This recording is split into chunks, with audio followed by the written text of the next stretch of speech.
I saw a comment yesterday where they said people weren't afraid to die until they left Christianity. I don't know if I have to say, this video just made me chuckle. I think that was one of the most profound experiences in deconstructing Christianity was when I began researching paganism in the 90s and realizing that before Christianity, actually before monotheism, most of the known world believed in reincarnation. And in fact, Christianity believed in reincarnation until 500 AD, when the Pope in Constantinople said that if you believed in the origin of man, or what was it, the reincarnation of origin, that it was considered heresy and punishable by death. And that was one of the reasons why a lot of the church was able to persecute and kill the Cathars and the Gnostics, was because of that ruling. So yeah, the majority of the world believes in reincarnation, has always believed, and originally the church believed in reincarnation, as well as your precious Mr. Jesus believed in reincarnation as well. And in fact, it was just common. It was a really common belief that when you live in this body, you would breathe, when you were born, you would breathe in your soul, and you were a soul inhabiting a physical vessel for your lifetime. And I think that the church probably realized, along with kings, that if you keep people in fear of death, because if you have, like, what monotheism has is that it's basically a transaction-based religious system. If you have a transaction-based religious system in which you do good things, you get good rewards, you do bad things, you get punished, it has nothing to do with the fact that creator loves your soul, because and I think that's why, like, a lot of Christians don't even understand love. Like, they say they worship a God of love, but actually they worship a God of narcissism and transaction-based relationships. But when you live like that, you are constantly on edge, wondering if you are good enough for your rewards. And that allows you to be very controllable and manipulatable, not only by the powers that be, but also by spirits. There's a lot of invasive spirits that take advantage of Christians, and Christians don't realize how spiritually unprotected they are because they do not connect to source. In fact, their lack of connection to source and only focusing on whether their actions are good enough to merit love and protection and goodness, they are highly unprotected. And I will say, if you look at the majority of people on this planet who are possessed with any kind of dark entity, it is mostly Christians. There's a reason why Christianity has exorcisms. And number one, also, when you raise children in an environment where they don't understand unconditional love, they in turn grow up to be adults who only do transactional relationships, and thus are often very abusive to the people around them, and they don't even realize it.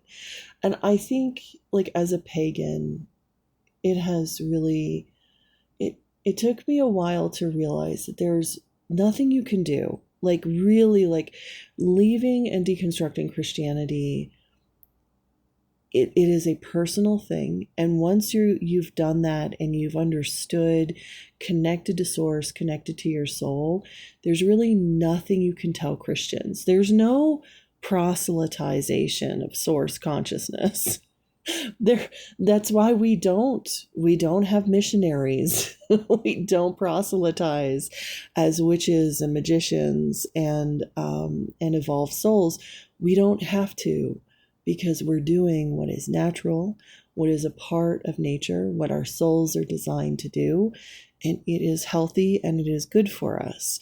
And we have a healthy respect for death, but we also don't fear it, because we know that when the time comes and our physical body fails us and we move in, we move away from, we remove ourselves from the physical body, we end up realizing that we're just going to find another vessel and have another adventure somewhere in the universe. Doesn't have to be this planet, could be another dimension, another planet, but yeah, we don't have to live in fear.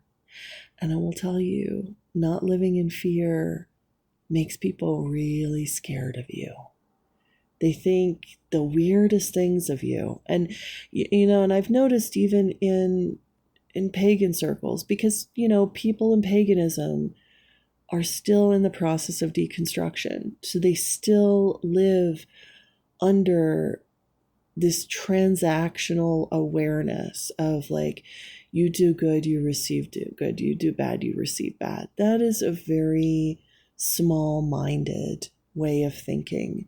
Sometimes some souls choose the hard setting to do good and receive bad their whole life to build up energy for a specific purpose in the future, or to go help their home planet. That's something that my higher self has said to me, that the place where I come from needs the wisdom that I am learning in this lifetime. And so when I die, I'm going to go back to the place where I come from with all of this amazing wisdom of magic, of energies, of understanding of deconstructing narcissism, and psychic warfare. I'm going to take that back to my home world, and I'm going to teach them and help them. So I'm suffering here in this lifetime, not because I did anything bad, but because I'm learning. I'm learning energy. And once my higher self showed me that in dreams and in visions, I realized, like, yeah, the whole system is geared towards messing up your mind, thinking that you somehow deserve to suffer. And it's not. Suffering is actually a vehicle for learning.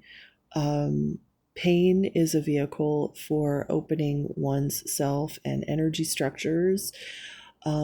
Pleasure is also a vehicle for learning. You have to learn balance because you want to take care of your body.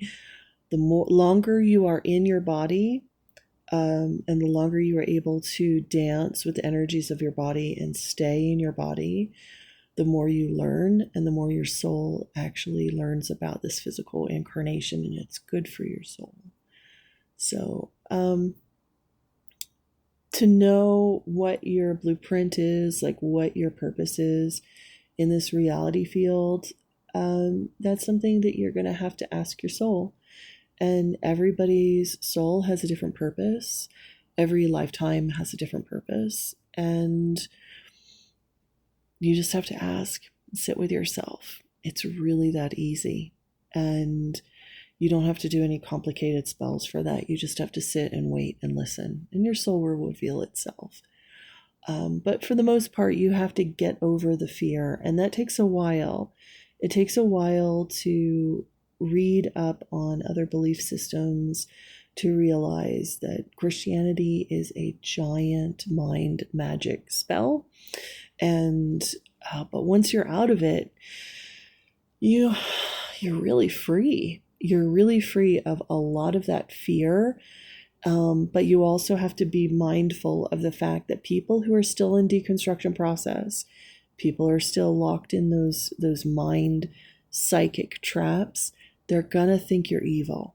Like, no matter what you do, you could be like the nicest person and they'll think that you're being nice to hurt them. So you just have to learn how to navigate around them, because there is really nothing you can do until they decide they want something new. Anyway, enjoy yourselves today.